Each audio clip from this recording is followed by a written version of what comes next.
धर्माची वेगवेगळी रूप करून ठेवली आम्ही चुकीचं आहे. हे बघा, धर्माची व्याख्या जर लक्षात आली नसती ना, आली असती ना, तर हिंदू मुस्लिम शीख इसाई धर्म शिल्लक राहील नसते. मंदिर उभी राहिली, मस्जिद उभी राहिली, गुरुद्वारा उभे राहिले, चर्च उभे राहिले, सगळ्या गोष्टी उभ्या राहिल्या, पण कळाला कुठं? गंमत संपली. ज्यांनी निर्माण केले ना त्यांनाच तो कळाला नाही. मग काय झालं?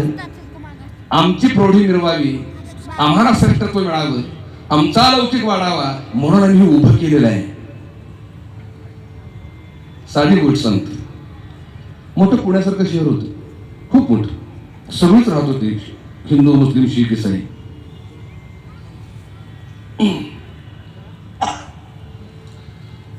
काय मंडळी ठरवलं, पुढे पुढाकार घेणाऱ्यांनी पुढच्यानी जरा ठरवलं की आपण म्हणजे काम करूया, असे एक वास्तू बांधू की सगळी त्या ठिकाणी येतील आणि आनंद घेतील परमार्थाचा, परमात्म्याचा. म्हणून सुंदर असं मंदिर बांधलं. त्या शहरामध्ये हिंदू मुस्लिम शीख इसाई सगळे राहत होते.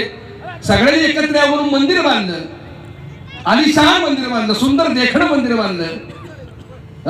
पण हिंदू सोडून त्या मंदिरात कोण जाईनाच. ते म्हणले आमचं नाही. अरे म्हणले घोटाळा झाला, चला चला चला पाडा पाडा पाडा.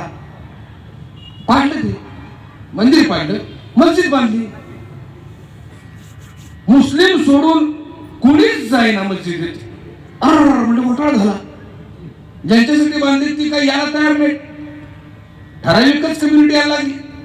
म्हणजे पाडा, चर्च बांधा, चर्च बांधली, आलिशान उंचच्या उंच देखणं चर्च बांधलं. ख्रिश्चन सोडून कोण जाईनाच त्यात. अरे म्हणजे पाडा, गुरुद्वारा बांधा, गुरुद्वारा बांधलं. शीख सोडून कोणीच जाईना त्यात. अरे म्हणजे एवढा पैसा खर्च केला, फुकट गेला. म्हणले राहू द्या, सगळंच राहू द्या म्हणले. त्यांनी काय केलं माहिती का? सुंदर असं आलिशान हॉटेल बांधलं. सगळीच गेली, सगळीच गेली. म्हणजे हे जे उभे राहिले द्वैतातले का अद्वैतातले? बोला, मोठं उत्तर द्या. द्वैत निर्माण झालं. कोणी केलं द्वैत? कोणी द्वैत केलं? धर्मपंडितांनी द्वैत निर्माण केलं. ज्या अव्यक्त परमात्म्याचं ज्याला दर्शनच झालं नाही तिथपर्यंत जीवाला न पोचू देता माझ्यापर्यंत युद्ध बघली पाहिजेत आणि माझं श्रेष्ठत्व वाढलं पाहिजे म्हणून या धर्मपंडितांनी, शब्द पंडितांनी परमात्म्याला झाकला आणि आपलं अहंकाराचं प्रदर्शन केलं या माध्यमानं.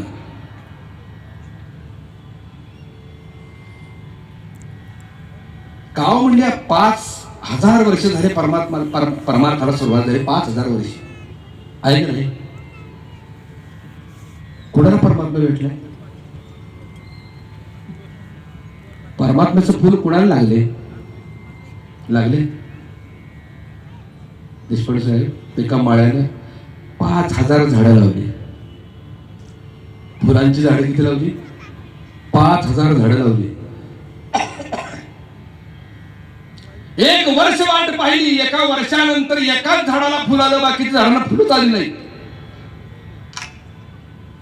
जरा थोडस स्क्रू आवळा.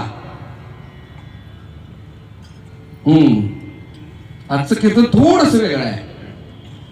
थोडस स्क्रू जरा टाईट करा, म्हणजे ताण द्या.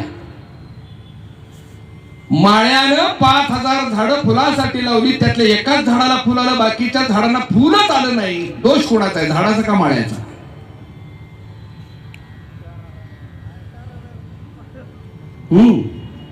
कोणाचा दोष आहे? नाही उतरेत. बघा, 5000 झाडाला फुलं असतील, एखाद्या झाडाला जर आलं नसतं ना तर त्या माळ्याच्या संगमरात ताकद होती म्हणून ती फुलं आली. म्हणजे दोष झाडांचा, माळ्याचा नाही. पण जर झाडांना फुलंच जर येत नसेल, एखाद्या झाडाला जर फुल येत असेल तर तो झाडाचा नाही, तो माळ्याचा आहे. माझं बोलणं कळलं का? तशी 5000 वर्ष झाली झाडं लावलेली आहेत. ही झाडं लावलेली आहेत, एकालाही फुल येईना. ज्या झाडाला फुलं आली ती झाड भाग्यवान म्हणायची का? ते माळ्यापासून वाचली म्हणून त्याला फुलं आली.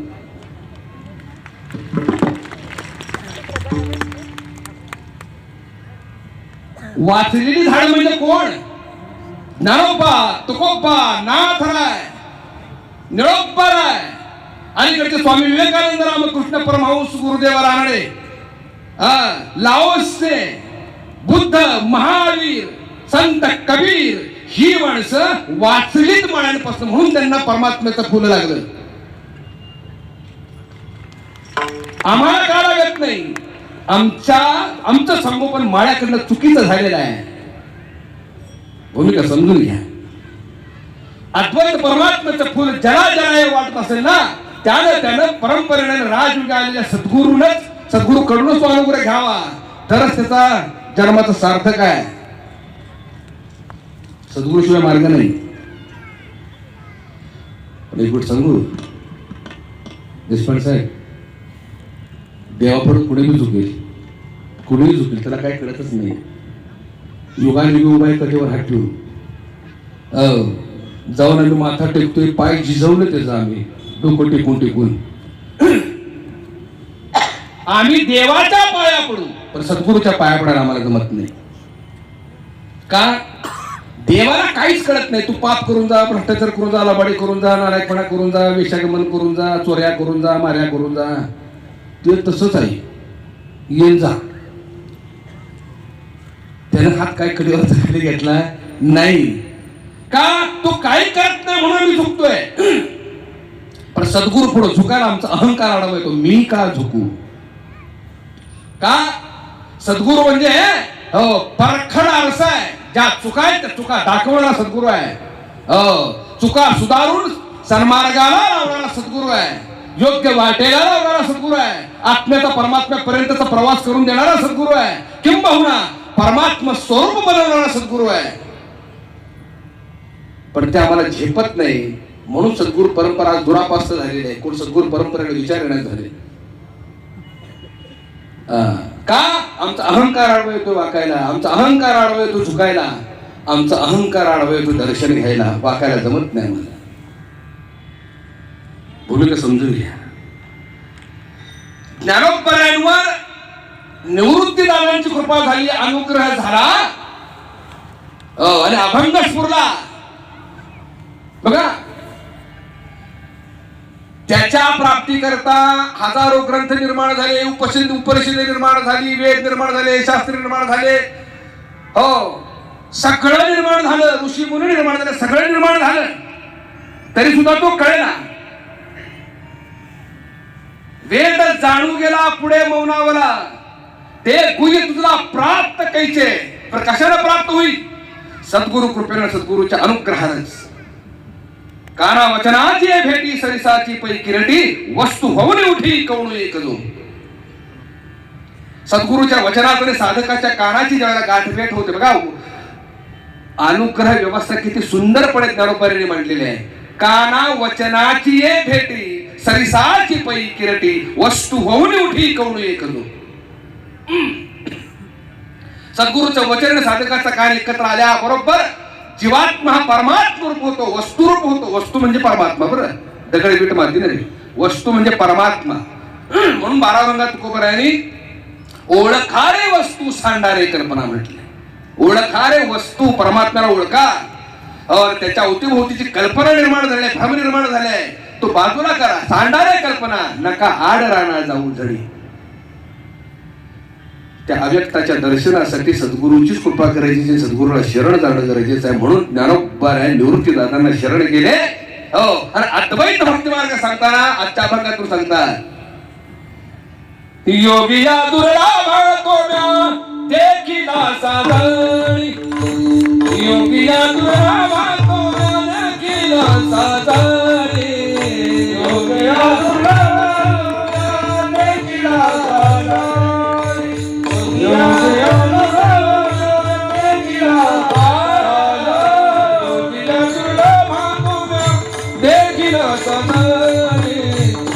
योगिया तुला देखील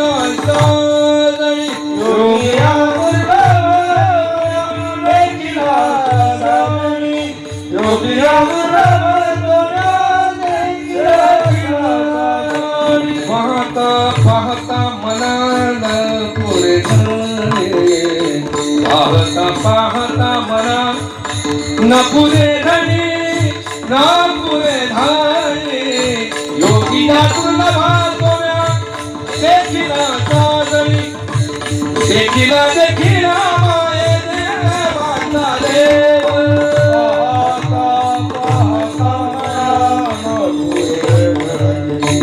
पाहता पाहता गया नपुरे धनी देखिला देखिला माये देवाचा देव देखिला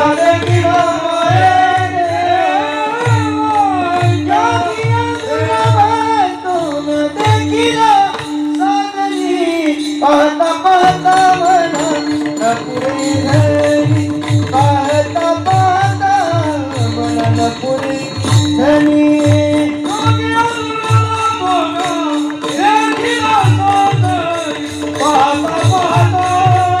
नपुरे धनी पाहता पाहता मना नपुरे धनी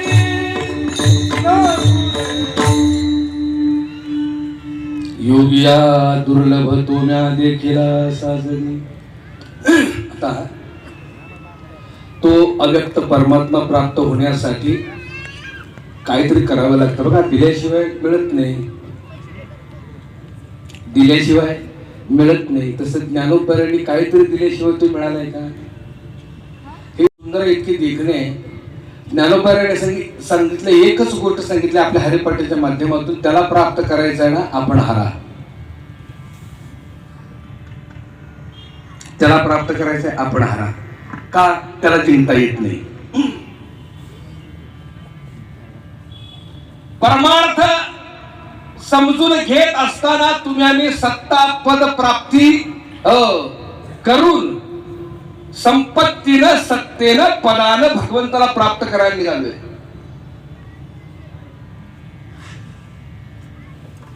नाही, तो होत नाही.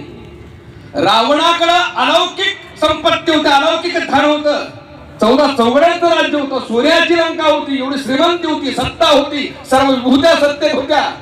त्यालाही वाटलं रावणाला भक्ती आपल्याकडे बी नांदावी. माझं बोलणं कळते का? भक्ती आपल्याकडेही नांदावी. सीता म्हणजे भक्ती आणि राम म्हणजे परमात्मा. परमात्म्याची भक्ती माझ्याकडेही नांदावी म्हणून अहंकाराला जवळ ठेवून भक्ती नांदवायला गेला. नांदली का भक्ती? देवाच्या हातून संपावं लागलं. का? रावण उलट्या मार्गाने गेला, सत्ता पद संपत्तीने जिंकायला गेला. जमलं का? एक गोष्ट लक्षात ठेवा. सत्ता पद प्राप्त तो प्राप्त होत नाही, त्याच्या पुढे हरावं लागतं. जो हरला तो हरी झाला.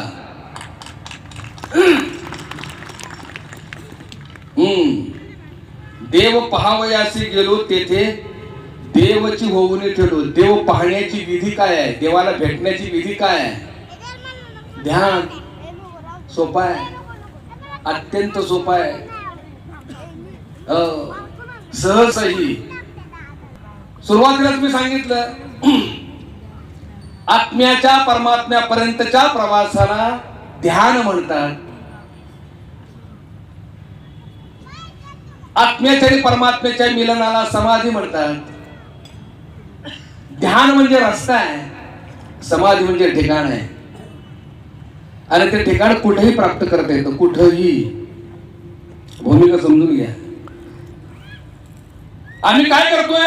ह्या सगळ्या गोष्टी बाजूला ठेवतोय, हरणं बाजूला ठेवतोय, आनंदता शरणागत बाजूला ठेवतोय, अरे पैशाने त्याला जिंकायला जातोय. फार खोलात जात नाही. व्हीआयपीच्या रांगेतनं कोणी कोणी दर्शन घेतलं हातवर करा बरं जरा.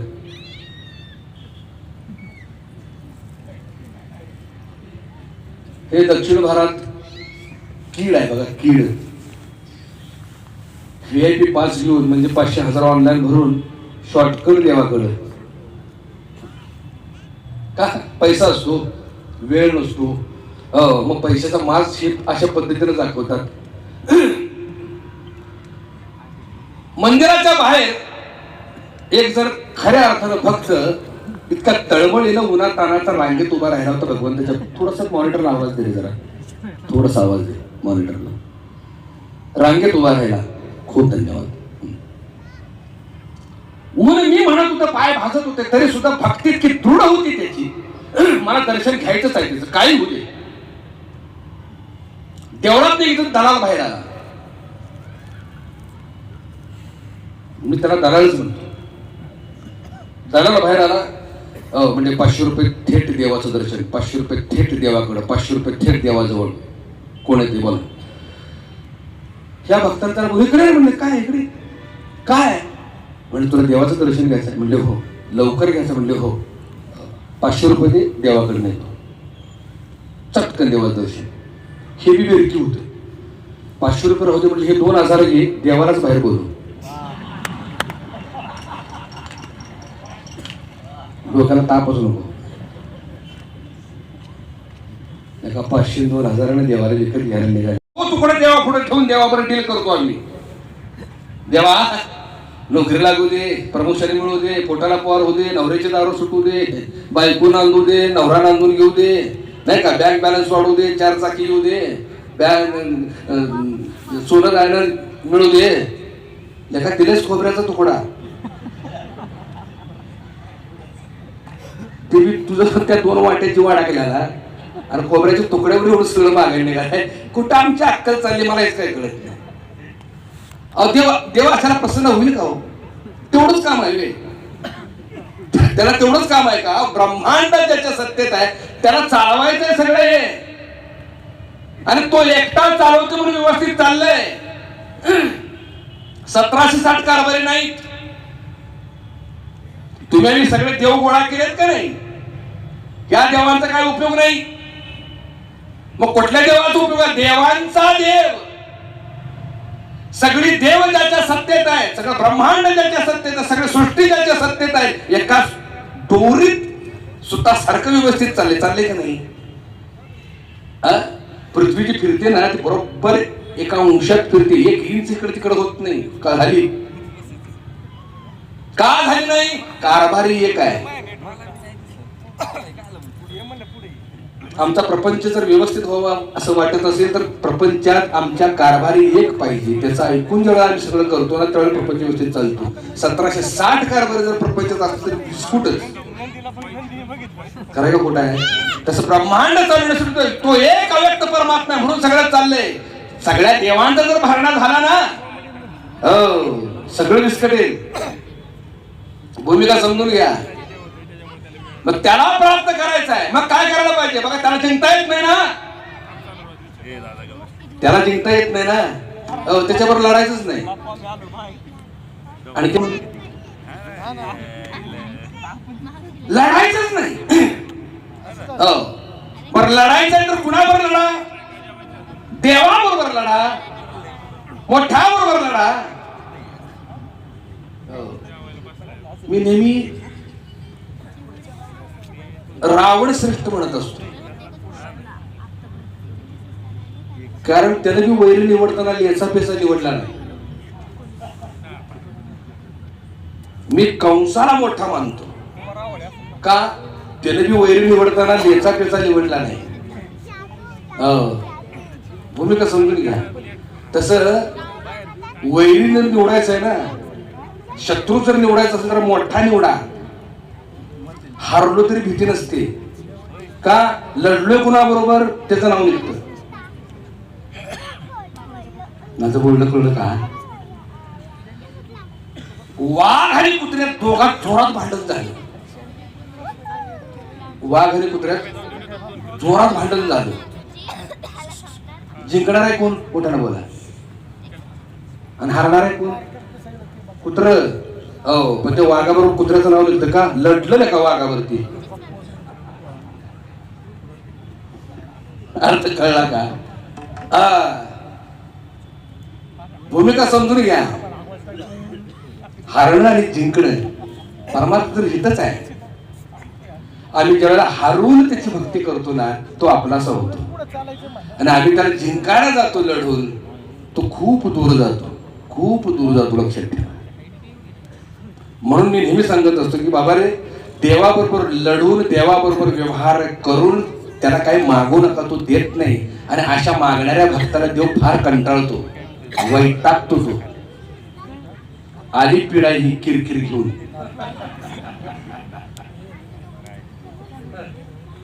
आणि जो निस्वार्थ प्रेम करतो ना, निस्वार्थ प्रेम करतो, देव त्याच्या मागे लागतो.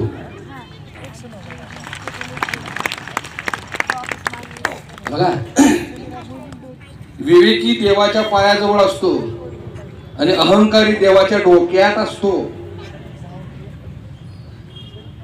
काय काय म्हटलं मी? असं समजू नका त्याला काय कळत नाही. तो अहंकारी तर पहिल्या डोक्यात असतो देवाच्या, म्हणून तो डोक्याजवळ बसला होता. आणि विवेक हा चरणाजवळच असतो. विवेक म्हणजे अद्वैत दृष्टी. भगवंतांनी सहज डोळे उघडल्याबरोबर समोर कोण दिसला? मोठ्यानं बोला. अर्जुन दिसला. का दिसला? कुठं बसला होता? म्हणून देवाच्या दृष्टिक्षेपात जर असावं असं वाटत असेल तर देवाच्या अखंड पायाजवळ बसणावं. देवाच्या डोक्यावर बसू नये.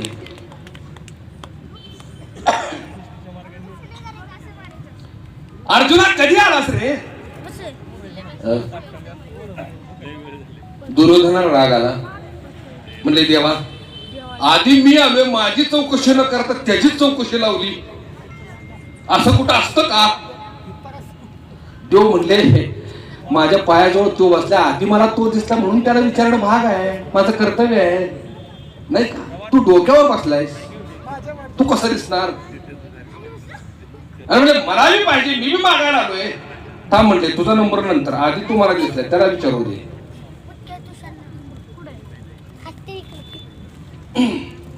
अर्जुना का नाहीस? बोल, काय पाहिजे? अर्जुनाला तसं काय पाहिजे म्हटल्याबरोबर दुर्योधन दरदरून घामाला. म्हटला घोटाळा झाला. आता अर्जुन सगळंच मागणार, मला काय शिल्लकच राहणार नाही. अरे अरे अरे घोटाळा झाला. आधी आलो असतो बरं झालं असतं, पाया पडलो असतो बरं झालं असतं. कोण म्हणते? अहंकार. तेच सांगतो मी तुम्हाला. अहंकार सुद्धा कधी कधी झुकायची आणि वाकायची नाटकं करतो. लक्षात ठेवा. का? उल्लू साध्य होण्यासाठी. अहंकाराचं वाकडं, अहंकाराची नम्रता, अहंकाराचं शरणागत आहे ना, ते एक नाटक आहे उल्लू साध्य करण्यासाठी. ते लगेच लक्षात येतं. अहंकारी काजू असं असतं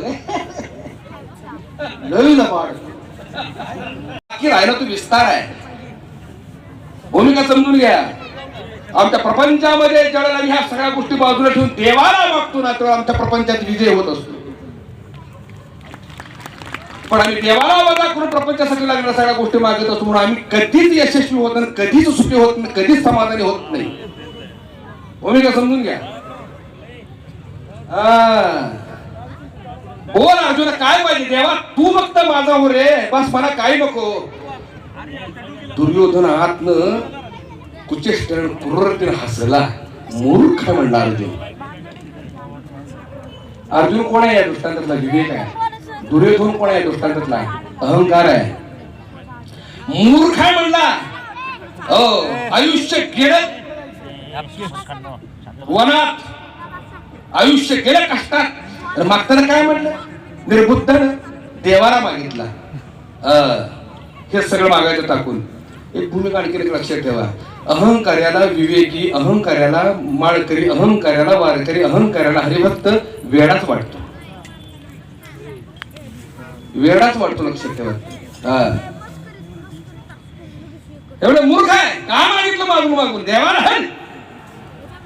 पण दुर्योधनाला ही अक्कल नव्हती की त्यानं मागताना काय मागितलं. नोकर चाकीर नाही मागितलं, बंगला नाही मागितला, संपत्ती नाही मागितली. मग का मागितलं? काय? सगळ्यांचा मालक मागितला. या सगळ्यांचा मालक त्याने मागितला. मला सांगा, जिथं मालक आहे तिथे नोकर चाकर नाही, जिथं मालक आहे तिथं ऐश्वर्य नाही, जिथं मालक आहे तिथं संपत्ती बंगला नाही.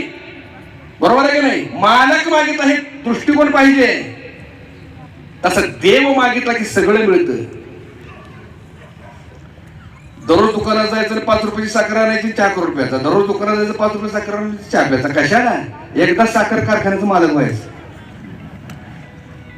डोक्याला तापच नाही. आपला तो एक देव करून घ्यावा, तेडे जीवा सुख नाही. अर्थ कळला का? आणि म्हणून लबाड आहेत का नाही, झुकून नाटकीपणाने मिळण्यासाठी म्हणून झुकतात, म्हणून हा दृष्टांत सांगितलं. नाही देव भेटत, समर्पण पाहिजे. देव माझा आणि मी देवाचा, याच्या पलीकडे मला नातच कळत नाही. तो खूप बरा आहे म्हणतात. मला देवाकडे काय मागायचंच नाही, माझी मागण्याची इच्छाच मावळली आहे, संपलेली आहे. एकच मागणं आहे, हे चिदान देगा देवा तुझा विसर न व्हावा. काय मोठं मागणं आहे बघा, भूमिका समजून घ्या. आणि म्हणून मागणारा भक्त, न मागणारा भक्त, निस्वार्थ प्रेम करणारा भक्त, निस्वार्थानं परमार्थ करणारा भक्त, याचा एक छोटासा दृष्टांत आहे. दृष्टांत सगळ्यांनाच माहित आहे तो, पण त्याचं वेदांत समजून घेऊया. राधा आणि कृष्ण. राधा कोण आहे? राधा ही एक अवस्था आहे. कृष्ण कोण आहे? कृष्ण ही एक अवस्था आहे. राधा ही भक्ताची अवस्था आहे, कृष्ण ही देवाची अवस्था आहे. ज्यावेळेला भक्त देवापर्यंत पोहोचतो आणि देवात विलीन होतो, त्यावेळेला तोच भक्त कृष्ण अवस्थेला प्राप्त होतो. वेगळं नाहीच आहे. एकाच भक्ताच्या वेगवेगळ्या भूमिका आहेत. राधेनं काय केलं?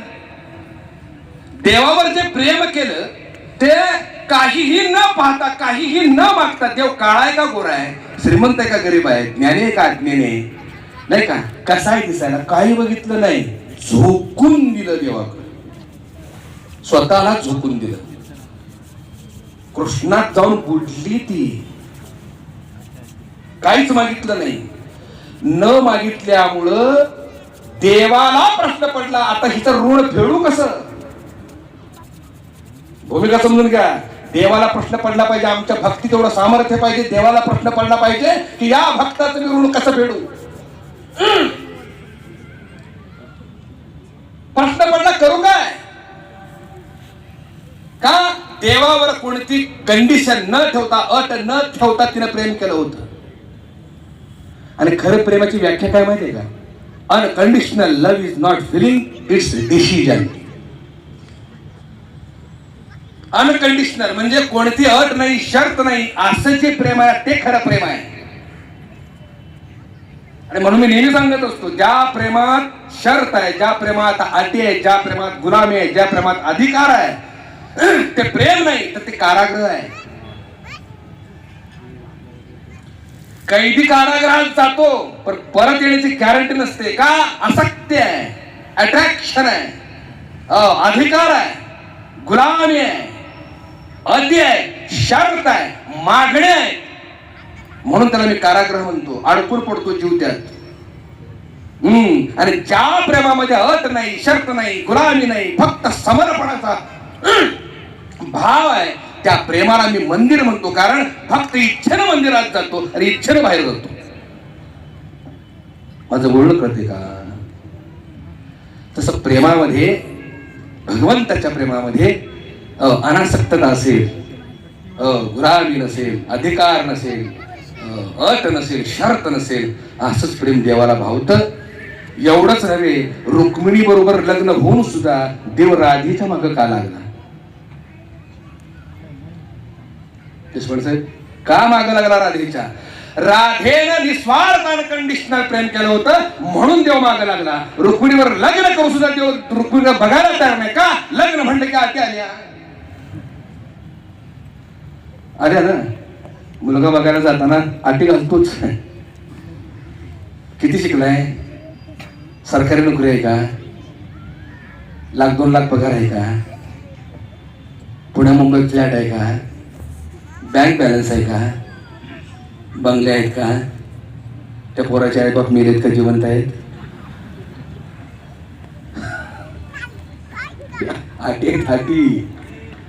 आटी आल्या की संपलं.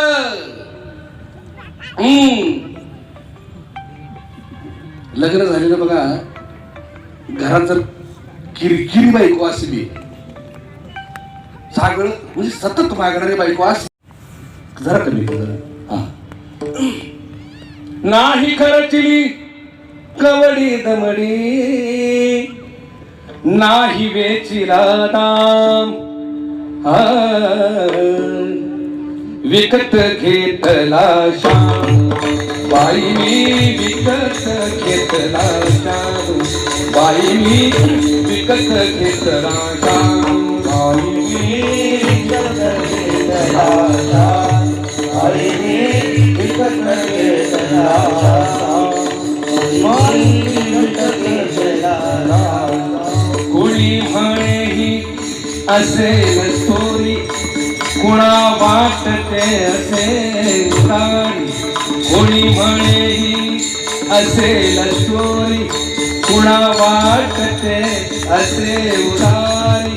जन्मभरीच्या श्वासा इतके मोजिले हरिनाम, मोजिले हरिनाम, विकत घेतला श्याम, बाई मी विकत घेतला, बाई मी विकत घेतला श्याम.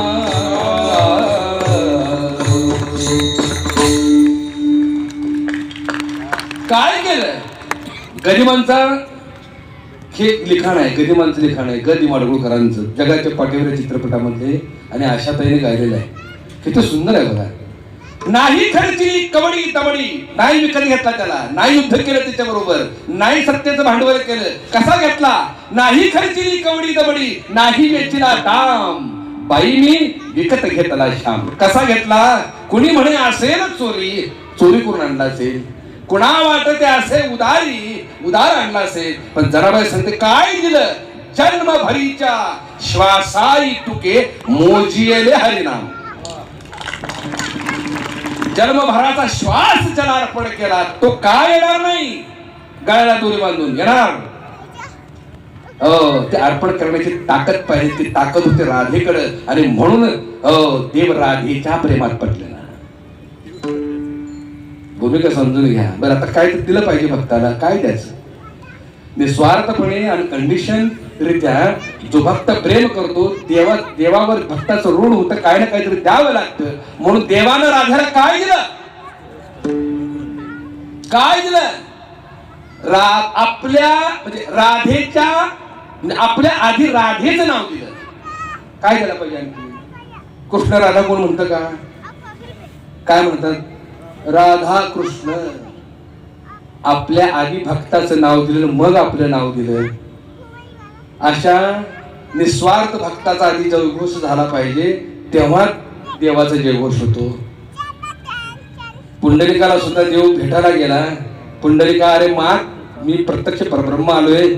देवा, जे दिलेस ते अलौकिक दिलेस, आता मला काय नको रे बाबा, काहीही नको, फक्त तू माझा हो, मी तुझा असू दे. एवढीच भूमिका पुंडलिकानं मांडली. देवाला काय द्यावं लागलं? आपल्या आधी भक्ताचं नाव. पुंडलिक वरदा श्री ज्ञानदेव.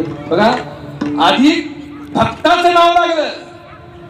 तसं देवाकडून काय पाहिजे? देवाच्या आधी आपलं नाव लागावं. एवढी भक्तानं जर भूमिका ठेवली, काम झालं. विठाल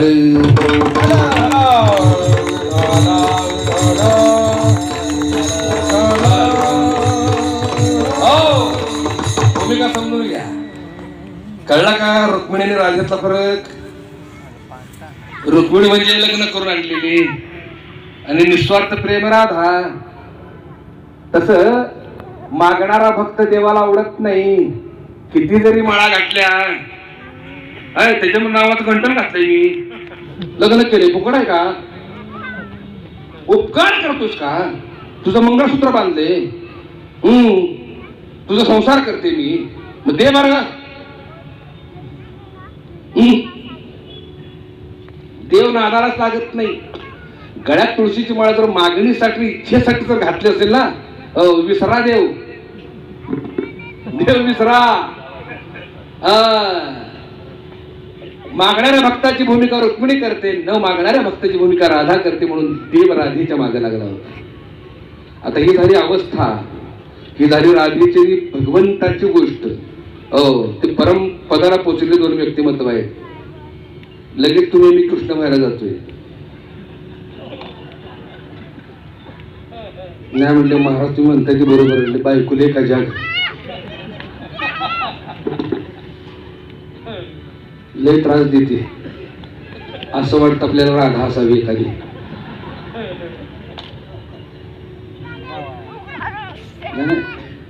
तुम्ही राधेची अपेक्षा करा पण आपल्या रुक्मिणीला कुठला कृष्ण हुडकून म्हणजे बरं.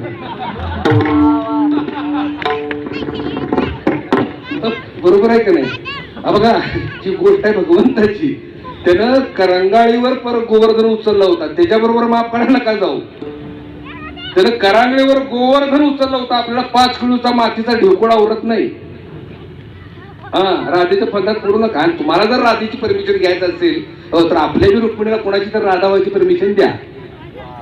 हे एवढं सोपं नाही. म्हणून देवापुरती ती देवाची कथा असावी. आपण सामान्यासारखं राहावं. विठ्ठल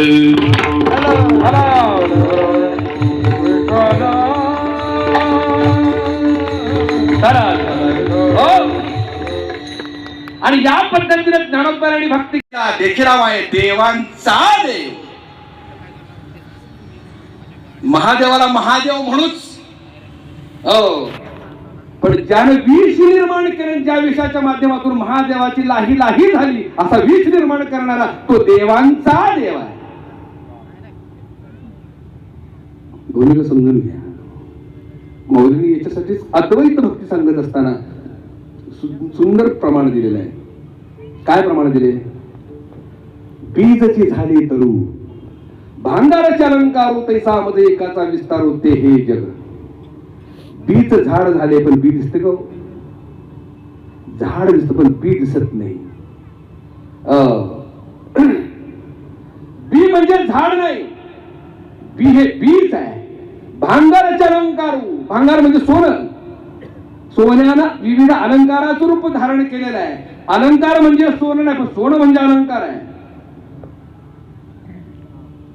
तसं तुम्ही आम्ही ज्या देवाचं भजन करतोय तो देव म्हणजे तो देव नाही. अव्यक्त परमात्मा नाही. पण अव्यक्त परमात्मा म्हणजे सगळी देव आहे. माझं बोलणं कळते का अर्जुना. जग हे झालेच नाही त्याची वार्ता पुस्तक काय. जग झालंच नाही. सोनं हे सोनच आहे. हो पण विविधतेने कुठल्या नटले तर ते विविध अलंकाराने ते नटलेलं आहे. पण अलंकाराला मी सोनं म्हणून बसलोय ते नाही. अलंकाराचं सोंग झाले घेतले ते सोनं म्हणजे खरं सोनं आहे. भूमिका समजून घ्या. अलंकारातलं जर सोनं वजन झालं तर काय शिल्लक राहील. तसं यात बसल्या हे सगळे अलंकारच आहे. सगळं रुपये त्याचीच अलंकार आहे. पण या अलंकारात त्या अव्यक्त परमात्म्याने जर अंग काढून घेतलं सोन्यानं अंग काढून घेतलं तर काय शिल्लक राहील. देखिला देखिला माये देवांचा.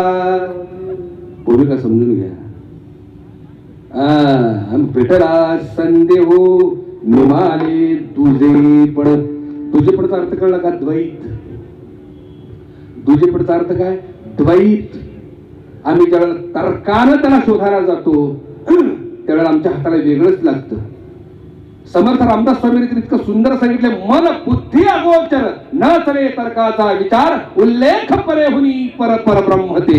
उल्लेखनीय आहे. मनाच्या हाताला सापडणारा तर्काही तार्किकाने दुर्बीण लावून बसले कुठे शोधायला नाही सापडलं. तो सापडतच नाही का. त्याला शोधायला जाऊन मी जिंकायला निघालोय नाही. त्याला शोधता शोधता हरावं लागतं. मी नेहमी गोष्ट सांगतो. समुद्राच्या तळाला अनमोल मोती आहे. अनमोल मोती आहे समुद्राच्या तळाला. मोलच करता येत नाही. पण ते आहेत कुठं समुद्राच्या तळाला आहे. म्हणजे जायचं कसं. पाहिजेत मोती. शास्त्रज्ञांनी युक्ती लढवली. चला म्हणते आपण एक यंत्र मानव तयार करू. त्याला इंग्लिश मध्ये काय म्हणतात रोबो तयार करू. म्हणजे तो तळाला जाईल मोती घेऊन येईल. त्या बाबाने रोबो तयार केला. पण कशाचा केला माहित आहे. मिठाचा रोबो तयार केला. पाण्यात सोडलं समुद्राच्या. त्याला कमांड दिली जा म्हणलं आहेत नाही ते सगळे मोती घेऊन ये. बिचारे गेलं पण पुन्हा आलंच नाही. का आलं नाही. शोधायला गेलं तोच होऊन राहिलं. तसं देव पाहावयासी गेलो तेथे ही अवस्था ज्ञानोबारायांची झाली. म्हणून ज्ञानोबा अनुभव सांगतात, देखिला देखिला माये देवांचा. आणि म्हणून दिसणं आणि आसनातला फरक समजावून घ्या. या ठिकाणी असणं महत्वाचं आहे, दिसणं महत्वाचं नाही. आणि भक्तीचा योग सांगत असताना प्रत्येकाकडे समदृष्टी ठेवायला सांगितले भगवंताने अर्जुनाला. अर्जुना, जे जे भेटे भूत ते ते मानिजे भगवंत, हा भक्तियोग निश्चित जाणं माझा. जे जे भेटे भूत ते ते मानिजे भगवंत. आता ही शब्द प्रयोग बघा, मानिजे का आहे, मानिजे म्हटले का, मानिजे म्हटले जसा अर्जुन माझ्याकडे पाहण्याचा तुझा दृष्टिकोन आहे तोच दृष्टिकोन आहे जीवाभूती भूतानुभूती ठेव, तरच परस्परामध्ये प्रेम जडेल. म्हणून मानिजे आहे नाही. आणि भक्तियोग सांगितलाय, भक्तियोग वेगळा आहे, ज्ञानयोग वेगळा आहे. ज्ञानयोग म्हणजे विवेकी दृष्टी. भक्ती कशाला म्हणतात, अलंकारात जो गुंतून राहतो ती भक्ती आहे. विविध रूपात विविध सगुण रूपात जो भजन करतो ती भक्ती आहे. पण सगळ्यांचं सोंग घेणारा जो कोण अव्यक्त परमात्मा आहे, चित्त त्याच्या ठिकाणी विराजमान होतं, त्याला म्हणतात ज्ञान, त्याला म्हणतात विवेकी दृष्टी. आणि विवेकानेच परमार्थ केला ज्ञानोबर आहे. देखिला देखिला माये देवांचा. नंतर आम्ही अडकून पडलोय, सगळीच देव आहेत. जे जे भेटे बोलतो ते ते मानिजे. सगळीच जर देव असते ना तर देव कधी दारूच पिला नसता, देव कधी पिऊन गटारात पडला नसता, देवानं चोरी केली नसती, भ्रष्टाचाराच्या आरोपाखाली देव कधी जेलमध्ये गेला नसता, बलात्काराच्या आरोपाखाली देव कधी जेलमध्ये गेला नसता. काय म्हणतोय मी, अहो त्रिगुणाने नटलेल्या रजोगुण तमोगुण आणि सत्वगुणाने नटलेला आहे. अलग लक्षात, या तिन्ही गुणांचा प्रभाव जिथे जिथे झाला तिथे तिथे दुःख आणि सुख दोन्ही बी आलेत. बरोबर आहे की नाही. त्रिगुणाला त्याला कुठं समजताय, कारण हरिपटात सांगितलंय त्रिगुण आसारण निर्गुण हे सार आहे. भूमिका समजून घ्या. त्यामुळं देव मानणं आणि जाणणं यातला फरक समजून घेऊया. एक दृष्टांत समजून सेवेला पूर्ण राहून देतो. असंच सुंदर असा विषय होता, जे जे भेटे भूत ते ते मानिजे भगवंत, हा भक्तियोग निश्चित जाणं माझा. कीर्तन करणारा सुंदर विषय घातलेला, चराचरात तो भरून उरलेला आहे. श्वापदात सिंहात व्याघ्रात पशुपक्ष्यात नर नारीत चराचरात तोच भरून उरलेला आहे. प्रवचन करता कीर्तनकाराने इतकं सुंदर कीर्तन केलं, ऐकणारा आवेशातच गेला. जे जे भेटे भूत ते ते मानिजे. घरी जाताना अंधार पडला, जंगलचा रस्ता होता आणि अनपेक्षित अचानक वाघ पुढे आला. डरकाळीच पडली त्याला. आला पुढं वाघ. तसे घाबरलं. ऐकून आलं होतं महाराजांनी सांगितले, जे जे भेटे भूत ते ते मानिजे भगवंत. लाट लाट लाट लाट कापायला लागले. त्याच्यात बी देव आहे, माझ्यात बी देव आहे, देवाला काय करणार, पण तरी बी घाबरण आहेच की.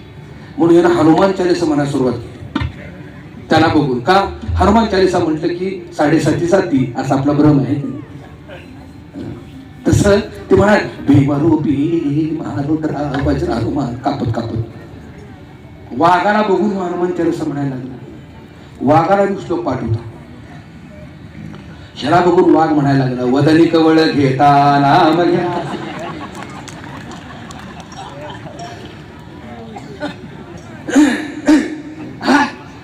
वाघ आहे तो, गुणधर्म काय त्याचा खाणं. तो आमदारास, खासदारास, व्यावसायिकास, उद्योजकास, डॉक्टरास, वकिलास, इंजिनियरास, गायकास, कीर्तनकार, कोणी बी आस, दिसल त्याला खाणं हा त्याचा गुणधर्म आहे. त्रिगुणात्मक आहे. हा देह त्रिगुणात्मक आहे. ज्या गुणाचा प्रभाव अधिक तो गुण. लांबूनच बोलणं कळले का. तुका म्हणे सर्प विंचू नारायण, ह्यात जरी देव असली तर लांबूनच दर्शन घ्यावं. 2 अर्थांत तुकोबाराने सांगितले. तुका म्हणे सर्प विंचू नारायण,